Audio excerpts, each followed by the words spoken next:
অরিন্দম বাবু, এটা একটা ট্রেন্ড নয় কি? একটা ট্রেন্ড যেখানে বলা হচ্ছে শাসকের বিরুদ্ধে বললে শাস্তি হবে ভাই, সেই শাস্তির কতটা লিমিট শাসক হয়তো ডিসাইড করবেন, কিন্তু ট্রেন্ডটা সেট করে দেওয়া হচ্ছে, মনে হচ্ছে কি তাই?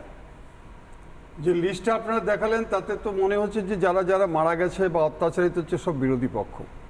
আপনার বোধহয় মনে আছে মাননীয় প্রধানমন্ত্রী মিস্টার মোদি যখন নাকি থার্ড বার যখন চার্জ দিচ্ছে জুলাইয়ে, যখন লোকসভাতে সাধারণ মানুষও আক্রমণের মুখে পড়ছে, শুধু বিরোধীরা না। হ্যাঁ, এবং না শাসক দলের মারা গেল আমি দেখলাম কত।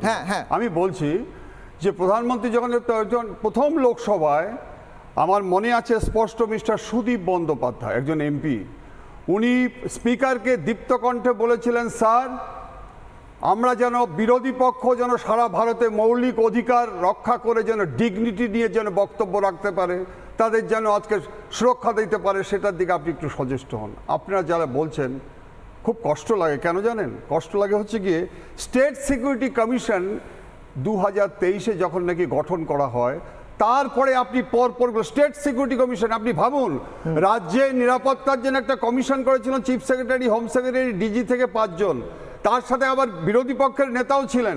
তারপরে আপনি দেখুন, আমি একটা এক্সাম্পল আজকে দিচ্ছি যে 1/5/2023-এ ময়নাতে যে আজকে বিজয় ভুইয়া যে খুন হয়েছিল, সেই খুনের পরিবর্তে কি হলো, এনআইএ গত পরশুদিন আজকে কাকে অ্যারেস্ট করলো? নেতা হচ্ছে নবকুমার মণ্ডল, এতদিন পালিয়েছিল। কে সে? ওখানকার তৃণমূলের একজন নেতা নাকি। আমি যেটা দেখলাম আজকে যে মার্ডারটা হয়েছে, দেখুন সৌভাগ্য বা দুর্ভাগ্য, আমি উস্তি থানা বড়বাবু ছিলাম, আজকে আমাকে ঝড়ের মতো ফোন এসছে। আচ্ছা এবার আমি আপনাকে বলছি যে মার্ডারটা করেছে, আজকে ঘরের ভিতরে পাওয়া গেছে তালা। This is a part of investigation, কিন্তু ইনভেস্টিগেশনটা করবে কে? আজকে ভিতরে তার ডেড বডি পড়ে আছে, বাইরে তালা দেওয়া রয়েছে, তার আগে তাকে থ্রেট করেছে, বাড়ির লোক নাকি থানায় গেছে, থানায় গিয়ে নাকি জিডি করেছে। আপনাকে মনে রাখতে হবে যে ওখানে যিনি এসডিপিও ছিলেন মিঠুন বাবু, এখন কিন্তু অ্যাডিশনাল এসপি। মাননীয় মুখ্যমন্ত্রী মানুষের নিরাপত্তার জন্য কিন্তু সাউথ 24 পরগনাতে 5টা অ্যাডমিনিস্ট্রেটিভ ডিস্ট্রিক্ট করেছে। এটা তার পরিণয়। আজকে দিনের পর দিন যেভাবে মানুষ আজকে হত্যা হচ্ছে, আজকে বিচার পাচ্ছে না। আমি বলছি আজকে ইনভেস্টিগেশন হোক, কিন্তু আমি ভয় পাচ্ছি যে আজকে যেন হাইকোর্টে না যায়, হাইকোর্টে যেন আজকে এনআইএ কে সিবিআইকে দিয়ে তদন্ত না করে, হাইকোর্ট যেন আজকে সাক্ষী দেবে কাকে? মারা গেল যে তার মার সাক্ষী নেই, মারা গেল যে তার আত্মীয় স্বজন নেই, রাম সাহেব যদুমতু বলছে সেটাই যাবে সাক্ষী। এটা তো ঠিক না, এটা তো ঠিক না, this is the not procedure.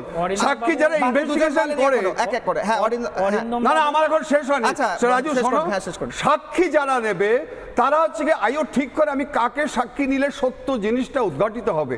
এই যারা বলছে যে মোটরসাইকেলে গিয়ে থ্রেট করছে, আচ্ছা এগুলো কোনো দাম নেই, এগুলো কোনো দাম নেই, এগুলো কি ইনকোয়ারি হয়েছে, এগুলো কোনো জিডি হয়েছে? এগুলো কিন্তু ইনকোয়ারি রিপোর্ট করার পরে সেই অফিসার কি আজকে জিডিতে ইন করেছে, আজকে কি রিপোর্ট দিয়েছে, আজকে কি এসডিপিও এসপি কে রিপোর্ট দিয়েছে যে ওখানে unless appropriate administrative measures there may be unpleasant consequences. Breaking রয়েছে, ব্রেকিং নিউজ, এই মুহূর্তে একটা ব্রেকিং নিউজ দিতে হচ্ছে। পরিবার সিবিআই তদন্তের দাবি করছে, পুলিশে আস্থা নেই এমনটাই মনে করা হচ্ছে। পরিবার সিবিআই তদন্তের দাবি করলো। এই মুহূর্তে দাঁড়িয়ে বিগ ব্রেকিং, উস্তির ঘটনায় পরিবার বিজেপি কর্মী খুনে সিবিআই তদন্ত দাবি করছে। তাদের দাবি সিবিআই তদন্ত হোক। কি বলেছেন তারা শুনবো।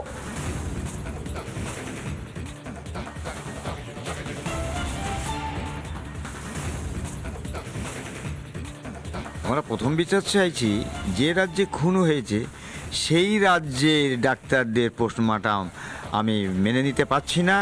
দরকার হয়, প্রয়োজন হয় কেন্দ্র সরকারের পোস্টমর্টম যেখানে স্থান আছে সেখানে নিয়ে যেতে পারলে আমি একটু শান্তি পেতাম। এই রাজ্য সরকারের তদন্ত আমার মোটেই তো ভালো লাগে না, মানসিকতা শান্তি পাবো না। কেন্দ্র সরকারে তদন্ত করুক, সিবিআই তো তদন্ত থাকবে, নচেত কে ওর কিনারা করবে? এই তো কিনারা করবেই না, শুধু লেট ফেলে লেন্দি করে যাবে। দেবাশিস বাবু, পরিবার বলছেন যে একদিকে এক নম্বর কথা যে এখানে পোস্টমর্টেম হোক, তারাও সেটা চান না, তারা সেটাও চান না, এবং তারই সঙ্গে সঙ্গে সিবিআই তদন্ত দাবি করছেন। প্রত্যেক ক্ষেত্রে সিবিআই তদন্তের দাবি উঠছে, এর কারণ কি পুলিশের ওপর মানুষের আস্থা হারাচ্ছে? হ্যাঁ সেটা তো বটেই, বা যেটা রাজ্য পুলিশের কিন্তু ডেফিনেটলি আস্থা হারাচ্ছে, কারণ আস্থা হারাবার মতো প্রচুর উদাহরণ বা প্রচুর কারণ রয়েছে। কিন্তু পাশাপাশি এটাও ঠিক যে সিবিআইয়েরও তো প্রচুর আমরা হয়তো দেখছি, কিন্তু আলটিমেটলি কোনো কনভিকশন তো হচ্ছে না। 2016 সাল থেকে আজকে এতদিন হয়ে গেল, 90 দিন হয়ে গেল, অভয় হিসেবে আমরা কোনো রকম কিছু খুঁজে পাইনি। আমি আপনাকে মনে করিয়ে দিচ্ছি একটা ঘটনা, মানে এই যে গোষ্ঠীদ্বন্দ্ব নিয়ে কথা বলছিলেন রাজুবাবুরা, এদের বক্তৃতায় যে ঘটনাটা ঘটেছিল সেটা তো গোষ্ঠীদ্বন্দ্বের একটা ঘটনা ঘটেছিল। অতএব রাজুবাবুর কাছে প্রথমেই ওই জায়গাটা আসতেই পারে, কারণ তৃণমূলকে পুড়িয়ে মেরে দিয়েছিল, এবং সেখানেও সেই ঘটনাও তো আজ অব্দি বোধ হয় কোনো রকম সমাধান হয়নি বা কোনো রকম কনভিকশন হয়নি। আমি আরেকটু মনে করিয়ে দিই, আপনাদের সবার মনে থাকবে 2015 সাল, ছেলেটির নাম ছিল দেবাশিস আচার্য। উনি দাঁড়িয়ে আজকের যে আপনাদের রাজপুত্র বলেন, রাজুবাবুরা বা যা কিছু বলেন, অভিষেক বন্দ্যোপাধ্যায়কে একটা চর মেরেছিল 2015 সালে।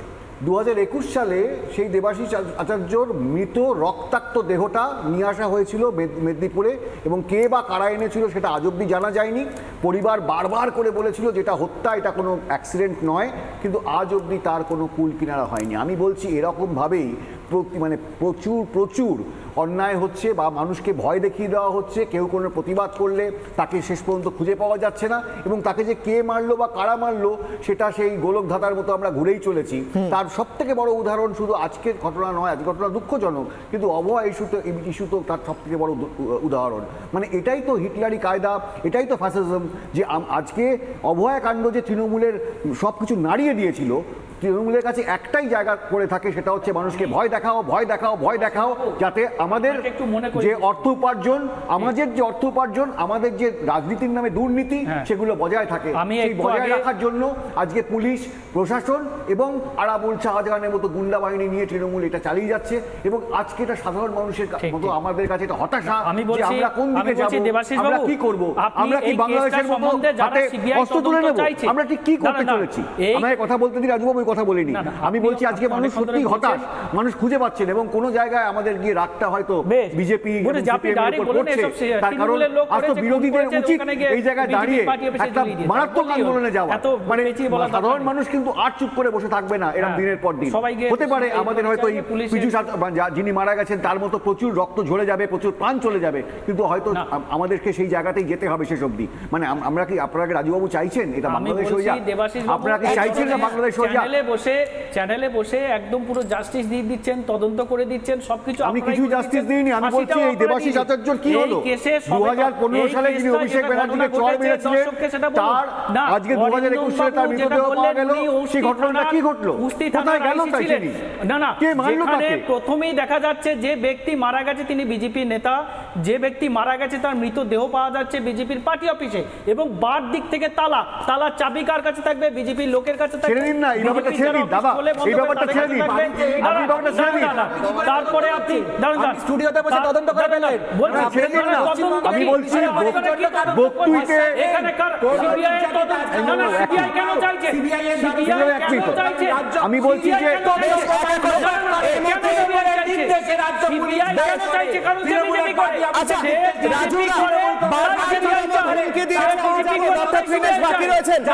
বারবার তৃণমূল হুমকি দিয়েছে, সেই হুমকি আমরা বারবার শুনেছি। একবার শুনে নেব লিস্টটা, তৃণমূলের হুমকির লিস্টটা শুনুন একবার, এটা সত্যি কথা, একবার শুনে নিন। রাজুদা ফিরছি, হিন্দু বিরোধী কার্যকলাপ করবে, সেখানে হিন্দুদের সবথেকে বড় দুর্গাপুজো উৎসব, সেখানে তৃণমূলের বাইট শুনুন, তারপর ফিরছি। আমি বুঝতে পারছি না আপনি কি বলেন।